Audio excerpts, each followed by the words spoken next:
Looking for these better days. It is Tuesday, January 27th. I'm Scott Seidenberg. Here's what you need to know to make today a better day. The immediate revenge spot strikes again, and almost a historic comeback in college basketball. Mackenzie Rivers joins me on this episode of Better Day, presented by FanDuel.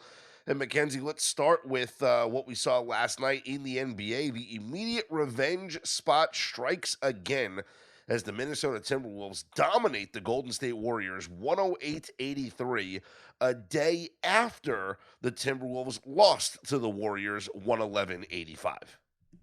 Yes, and this is a very much an extension of what we saw in the Western Conference Finals, which is no Steph Curry, no ball game when it comes to the Timberwolves versus the Warriors. And it just lines up to now a 57% ATS spot. It was 56.9, and now the Timberwolves got it to 57%. Historically, what's that spot? Same venue, you just lost to a team, you come back with a chip on your shoulder, maybe the refs are on your side, whatever it is. These teams tend to dominate. That's what the Timberwolves did. Now, the free play of the day did not come through because it was Timberwolves minus 1.5 in the first quarter, which, I mean, shine up your CLV trophy, Mackenzie, because they closed as 3.5-point favorites in the first quarter because of the announcement of no Steph Curry, no Draymond Green, right? So the spread obviously skyrocketed.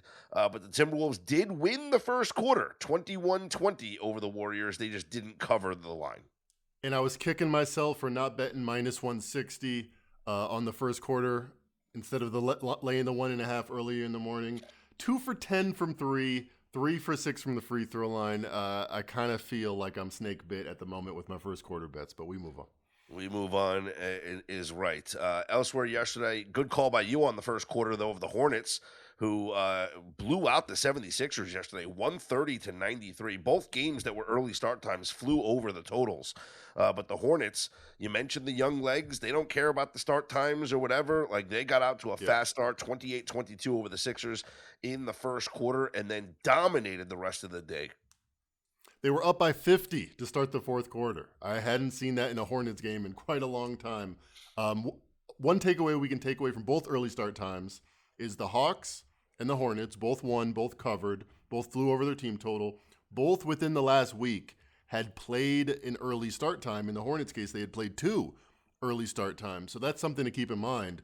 If we're betting against the diurnal variation or the body clock being off, if you've had a couple of these games in the past, it might help you. I know Ty Lue and the Clippers is something I go back to a lot. Because of the scheduling and the way that they like to play the Clippers away from the Lakers, they play a lot of early start times for the Clippers, and they're generally good ATS under Ty Lue in that spot. Yeah, good points there. Paolo Banchero and Donovan Mitchell went back and forth last night. The Cavs with a 114-98 win over the Magic. Mitchell with 45 points. Banchero finished with 37. This was an immediate revenge spot. Not the same venue, but I think it's pretty telling that the Magic just lost at home to the Cavs. They were up 10 to start the first quarter, so they did play with that little bit extra aggression. But the Cavs are starting to put some things together. I still have them power rated as my third best team in the East behind the Knicks and the Pistons, and I think they have as good a shot as anybody to win the East. Really? Okay. The odds on that would be, let's see, for the Eastern Conference, plus 490 to win the Eastern Conference. Yep. I mean, and they continue to play much better without Darius Garland. He's kind of been like every other year he's good. Yeah. This is an odd year or an even year, whichever it is. He hasn't been good this year. Better without him. Let's look at the schedule tonight here in the association. You have the Blazers on the second night of a back-to-back. We'll be taking on the Wizards.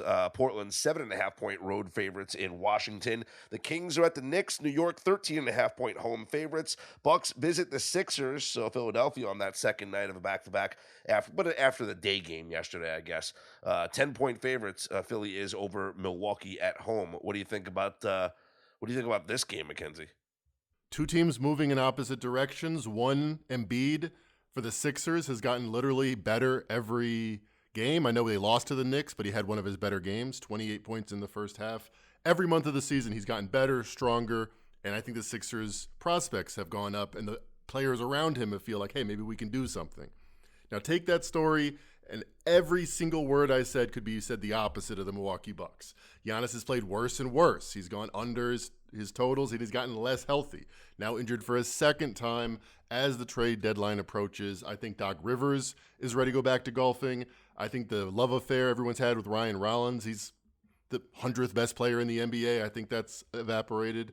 The line reflects it, but I still think there's 120-0 run the Sixers are going to have in this game, and I would lay it before I take it. Okay, moving on. We have the Thunder, 14.5-point home favorites against the Pelicans. Is this a spot where we don't mind laying the big number because the Thunder are coming off an uncharacteristic loss? It's starting to become a little more characteristic, but still, you take the big picture. They are better this season. They've lost two in a row, actually, yeah. Yeah, they've lost 200. If you look at their net rating, it's almost exactly what it was last year. It's like a half a point. It's slightly better.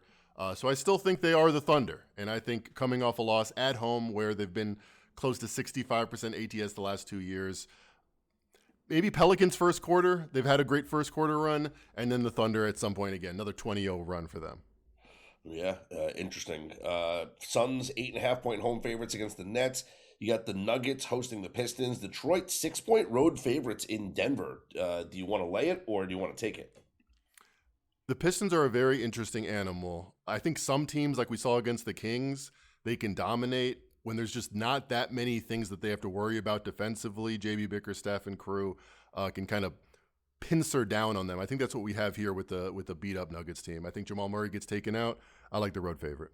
You like the road favorite. Okay. And then we have the Clippers at the Jazz, where the Clippers are 8.5-point road favorites. I know this spread well because this is the exact same spread day one in Utah. The first game of the season was my first bet of the season, and the Clippers lost by about 40, and that started their tumble into 3-15 land. Well, they're 15-3 their last 18. They're back to what I thought they were gonna be. And I think they exact some revenge here at Utah. All right, that'll be. I kind of like that angle as well. Did you hear about that story about that Clippers fan that has to eat the tweets? Yes. Yeah. That's how I knew they were 15-3. I knew they were good, but now I know they were 15-3 the last 18 because he ate it. He showed us, and he ate it. Yeah, printed out the tweet and ate it. So congratulations to that Clipper fan and to the Clippers for their great run. Last night in college basketball, we had an incredible finish between number 1 Arizona and number 13 BYU. Mackenzie, it was a system play at some books, not an official system play at others. BYU was a 1.5-point dog for the majority of the day. Circa actually had it at a pick'em. There was one online book that actually had BYU as a slight favorite. So there was money coming in on the number 13 Cougars against the number 1 team in the nation. And in the first half of the first half, I should say, back and forth game, Arizona pulls away. They go into the locker room up 44-31. They're leading by 19 points in the second half. And then BYU surges in the final minutes to actually pull within 1 thanks to some questionable officiating. And then down 1, a terrible designed possession where it was just hero ball and not getting the basketball in the hands of your best player in AJ Debinsa. And It was Braden Burries making the incredible block on I guess it was, who was it, Wright or whoever it was that had the ball there at the end. Great block there by Burries. And then he hits the 2 free throws. Arizona holds on to win 86-83, so they cover as 1.5-point favorites, or depending on whatever you got it. But almost a historic, unlikely comeback from BYU that would have been pretty incredible for our system plays if we wanted to qualify that last night. Yeah, and it would have been excellent for basketball for AJ Debinsa to have that game winner over the number 1 country. Would have been the defining moment of college basketball this year. He didn't get that opportunity. 6 for 24. We call that Kobe land when you're not exactly hitting, but you're getting the ops. Yeah, and he did actually hit 2 clutch free throws there down the final stretch when there was a flagrant that was called that gave BYU 2 shots plus possession. We were happy about that. And then there was an offensive foul on Arizona on an inbounds that it was I'll say this. There's so many times where we've seen that block by Burries at the end be called a foul, but because of the calls that were made earlier, sure, I think it was okay to leave that as a clean block, because Arizona got hosed by the officials the entire final closing minutes. So what was the big call in the NFC Championship game that was very debatable? The Rams get that unsportsmanlike penalty, and Yeah, what the does it? What tough. does it happen? It leads to a one possession game. It leads to Yeah. excitement. I don't think any of this stuff is a coincidence. Exactly. All right. It's Elsewhere still last night, conspiracy theory on a Tuesday.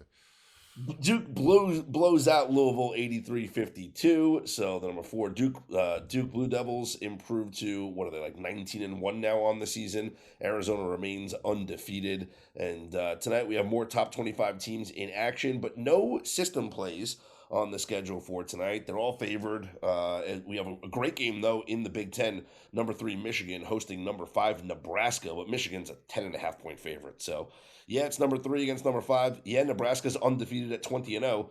Michigan's a 10.5 point favorite in this game tonight. That's crazy, right? I mean, that's almost a different system. I mean, if the system is because teams get disrespected or feel disrespected, yeah, Nebraska's got to be upset by that line. You know something? I'm going to look this up as we speak. Have we ever seen this happen before? Two top 5 teams, yeah. Well, no. Two. Oh, okay. Well, that's you're thinking. I'm thinking something totally different. What were you thinking? I'm thinking you have 20 or more wins, and you have 0 losses, and you are a dog. Yeah, maybe I'm gonna guess it has not happened in our database. In the history of the database, it has happened one time. Close. And it How'd was that team in do? 2013. Syracuse at Pitt was a 1.5 point dog, and they won the game outright 58-56. So Wait, so the only other dog in this scenario was a 1.5 point dog? Yes. And this is a 10.5 point dog. Yes. So this is, you are at least 20-0 or better. So you have 0 losses and at least 20 or more wins, and you are an underdog. It's only happened one time in our database, and that was February 12th, 2014, which was the 2013 season, and Syracuse beat Pitt outright on the road. This is wild. Now, how about top 10? You want to do that? Top 5 matchups? Yeah, I was thinking, has any time 2 top 5 team where one team is a 10-point dog? Maybe Gonzaga when they were undefeated. They had crazy spreads all the time. All right, so if the line is a double-digit line in a top 5 matchup has happened 7 times in our database. Okay? How's the dog do? The dogs are 0-7. Straight up and ATS? Straight up. The dogs are 2-5 ATS. Okay. Well, I mean, maybe, yeah. So maybe Nebraska's disrespected, but the market is the market for a reason. Favorites in this, going back to 2013, you have 2 top 5 teams with a 10-point line. The favorite is 7-0 straight up, 5-2 against the spread. The games, though, this is interesting, 6-1 to the under. Well, I think that makes sense to me, and the same reason that 7-0 makes sense to me. Usually when you're a 10-point dog, what are you worried about? Not that you're going to be suddenly worse than your opponent, but you might overlook them somewhat. You're not going to overlook a top 5 team in your conference or any time. By the way, Mackenzie, the only game that went over, St. Mary's against Washington, I think it is. St. Mary's, Washington, 2018, the game went to double overtime. Not even 1 overtime. Yeah, all right. So maybe the under's a look. So if you take out the overtime game, then it's 6-0 to the under. So you're going to be locked in as a big favorite. 155.5 is the total. Yeah, on average, the favorite scoring on average, let's see. The favorite, which would be Michigan tonight, scoring on average 78.3 points per game. The opponent in Nebraska, they're averaging 60.9 points per game on average. So wow. Taking a look at the game here for tonight. So we have Michigan, as I mentioned, a 10.5 point favorite. And the total is 155.5 up on FanDuel right now. Sounds like an under to me. Sounds like an under to me. Sounds like an under to all of us. Let's talk real quick about any games that are of interest in the NHL. We do have some back-to-backs. Last night's back-to-back fade worked out as the Oilers blew out the Ducks 7-4. I said the Oilers on the money line was just way too expensive, so you had to get creative with ways to play it. If you played it on the puck line, you cashed it. I went and I played the over in that game, which hit not even 10 minutes into the second period. There were 5 goals scored in the first 10 minutes of the second period, and the game flew over with 11 total goals scored. Last night, the Kings game at the Blue Jackets was postponed due to weather in Columbus, Ohio. So the Kings are in Detroit tonight to take on the Red Wings, but that does not qualify as a back-to-back because of, obviously the game getting canceled yesterday. The Bruins lost to the Rangers in overtime last night at Madison Square Garden, then traveled home to face the Predators tonight. So maybe fade Boston on the second night of a back-to-back could be a way to look here. Also, the Utah Mammoth are doing the Florida double dip. So they lost in Tampa last night 2-0, and they are in Sunrise to take on the Panthers here tonight, where Florida is a minus 155 favorite. All right, Mackenzie, let's get you caught up on what's going on here with the Super Bowl and any other NFL news and notes. The secret is out. With millions of younger-looking customers across the country, Plexiderm is one of the most highly sought-after products on the market. It visibly shrinks under eye bags and smooths out crow's feet in minutes, and the effects last up to 10 hours. Influencers love it, magazines feature it, and people just can't get enough of it. As a matter of fact, Elle Magazine gave it an Editor's Choice Award as Best Instant Wrinkle Filler for 2025. In as little as 10 minutes, Plexiderm reduces the appearance of fine lines, wrinkles, and those dreaded under-eye bags. So yes, you can look years younger in minutes, and the effects last for hours. No surgery, no gimmicks, just results. The best news, you can try Plexiderm for only $14.95. Plus, get free shipping. Don't wait. Order Plexiderm today. Visit plexiderm.com/special. That's plexiderm.com/special. Paid for by Sheer Science. Nobody does selling better than Shopify. Shopify is the home of the #1 checkout on the planet. And the not-so-secret with Shop Pay that boosts conversions up to 50%, meaning way less carts go abandoned and way more sales going through. So if you're into growing your business, your commerce platform better be ready to sell wherever your customers are scrolling or strolling. On the web, in your store, in their feed, and everywhere in between.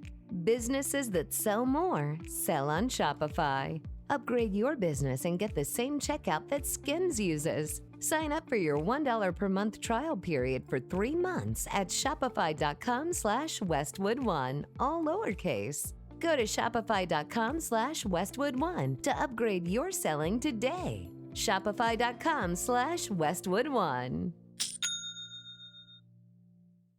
Every Friday from 6 to 7:30, it's NBA Happy Hour on FanDuel, your pregame for the weekend. We're talking limited time specials you won't want to miss. Boosts, bonuses, surprises, all dropping in the app during Happy Hour. So before tip-off, check the FanDuel app to see the week's special. Then, make your move before the shot clock expires at 7:30 Eastern. It's the perfect way to start your weekend. A little basketball, a little action, and a whole lot of Friday energy. That's NBA Happy Hour, every Friday from 6 to 7:30 p.m. Eastern. Only on FanDuel, official sportsbook partner of the NBA. Must be 21 and older and present in select states. For Kansas, in affiliation with Kansas Star Casino. Or 18 and older and present in D.C., Kentucky, and Wyoming. Opt-in required. Rewards are non-withdrawable. Restrictions apply, including bonus and token expiration, leg requirements, and max wager amount. See terms at sportsbook.fanduel.com. Gambling problem? Call 1-800-GAMBLER or visit rg-help.com. Call 1-888-789-7777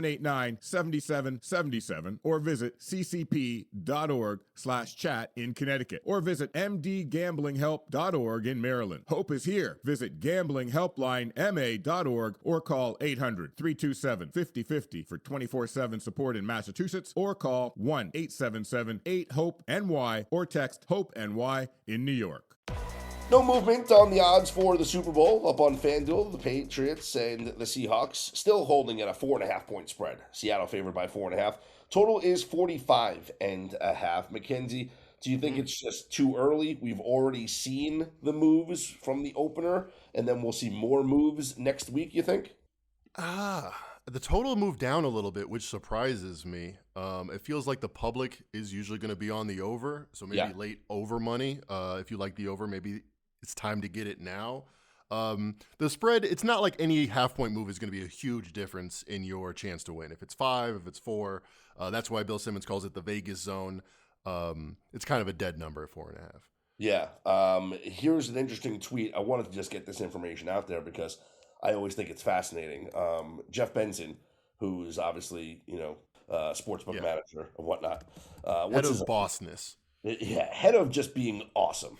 What is his official title? Is sportsbook manager? Director of operations at Circa Sports. There you go. Director of operations. Nice little fancy title. So he had a tweet yesterday in response to somebody asking about limits, right? Like how much would they take and does it matter like who they're going to take the bet from? And here was Jeff Benson's response. Quote, all depends on the player, but we'll take at least $1 million from anybody on the side or money line. Now, that's not the point I care about. The point I care about is the next portion of this tweet. It's the Super Bowl, and the liquidity and efficiency of the market is as good as you'll find. To demonstrate, we took to win $2.1 million on Patriots money line at around plus 188 and only moved it 8 cents. So, think about that. Yeah. He is letting you know that the liquidity and the efficiency of the market is as good as it's ever going to be because it's the Super Bowl, because of the respect that the big bettors and all that stuff that are coming in. So yes, the public money does something, but with the respected bettors that shape the market here, $2.1 million on Patriots money line, they only moved the line 8 cents. I think they have an opinion. I think if it was maybe the other way around, they would want more Patriots money. But I think they are happy with getting Patriots money because they kind of like the Seahawks. So do I. Yeah. Hard to not like the Seahawks. We'll update you on more stuff here for the Super Bowl as we progress, obviously, throughout the next week and into next week. We'll also get into the prop markets, which is going to be a lot of fun here on the Super Bowl. The MVP odds, pretty much the same. Sam Darnold plus 125, Drake May plus 230, Jackson Smith and Jigba 5-1, Kenneth Walker 7-1. We're going to do novelty props next week as well, which is like one of my favorite things to do here during the Super Bowl, as well as some of the exotics, if you will, like the halftime show and things like that. So we're going to try and get as much, quote, information as we can. Hint, hint, wink, wink. Gatorade color and whatnot as well. We will try our best, Mackenzie. As we try. We're going to do some reconnaissance. We might actually have to go to the stadium and look at what powder's being poured in.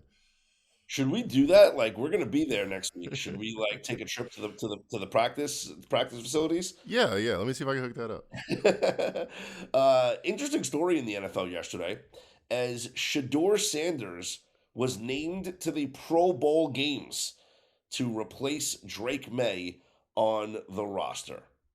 Now, this led to, of course, a ton of backlash on social media. My response is this. I laugh. I just don't care. Like, it's a joke now. There's no more Pro Bowl anymore, okay? My tweet was, we just stop calling it the Pro Bowl. Stop calling it the Pro Bowl roster. Right. Just you name the all-pro teams. That's it. And then if you want to have your postseason games where you do your fun skills competition and you play your flag football, that's fine. Allow any player in the league that wants to come to go. Anybody that wants to come can come. Yeah, right. That's it. It's a party. It's a fun little day to celebrate the NFL season. That's it. Like the Pro Bowl stopped being the Pro Bowl when they moved it to the week before the Super Bowl. The Pro Bowl used to be it used to be an incredible gambling experience because it was one extra football game that we got to bet on, right? Right. So after the Super Bowl, we all got to hammer the over in the Pro Bowl in Hawaii. But it used to be a celebration of the NFL season. It used to be an honor for these players to get named to the Pro Bowl. And then after the season, You go to Aloha Stadium there in Hawaii. You have a celebration of the NFL season. The players that win the Super Bowl are there. Oftentimes they're not playing, but they're there hanging out, right? And then we get to see, we get to celebrate the season and see guys play football. Then it became a joke. Then they moved it to the week before the Super Bowl. And so that means your 2 Super Bowl teams are eliminated. That means the players that play in the conference championship games, they're eliminated as well. They're not going to play, right? Yep. And so you start to water down the roster. You start to then add players. Snoop Huntley made a Pro Bowl we laughed about many, many times, right? And it just became ridiculous to the point where the players stopped playing. And so the NFL said, what can we do to make this fun and get people to watch? Let's have the Pro Bowl games, which are now just so ridiculous because they film some of them during the week and then it airs on TV on the Saturday or Sunday. And then they do the flag football game coached by Eli Manning and Peyton Manning. And it's such a joke. And I just hope that people acknowledge it for the joke that it is now. And we can stop, I don't want it to say on Shedeur Sanders' Wikipedia that he was a Pro Bowler in 2025. Right. In the NBA, there's always been 2 tiers of being selected as one of the better players in the NBA. An all-star selection, which a lot of guys in history get all-star selections that aren't that great. Then there's All-NBA. And All-NBA is 15 great players. In the NFL, it's always had that bifurcation between Pro Bowls, okay, but All-Pros legit.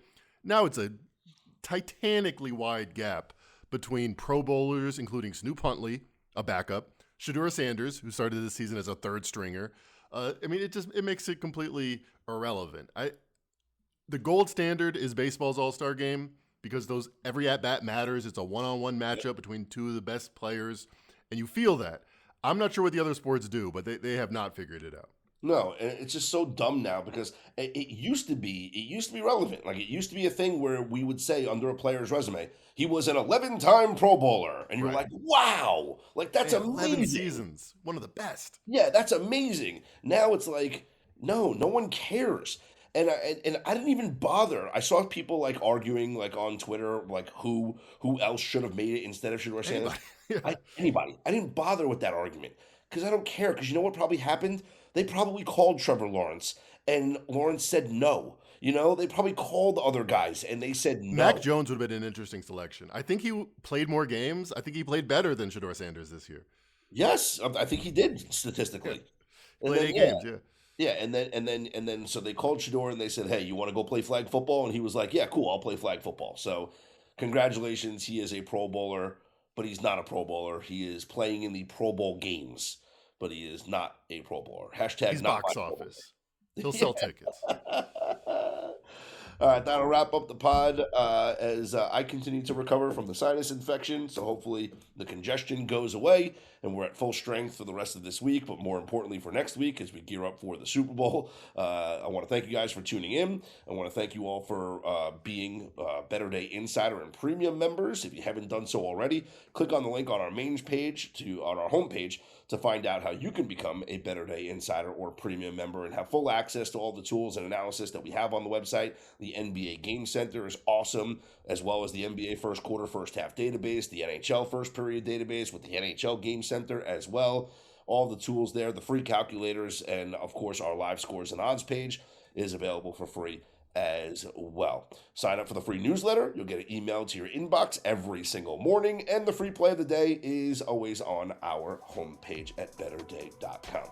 For Mackenzie Rivers, I'm Scott Seidenberg. Here's hoping you make today and every day a better day.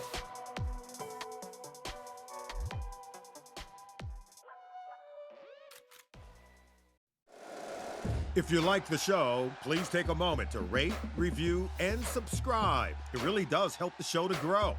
Thank you for listening.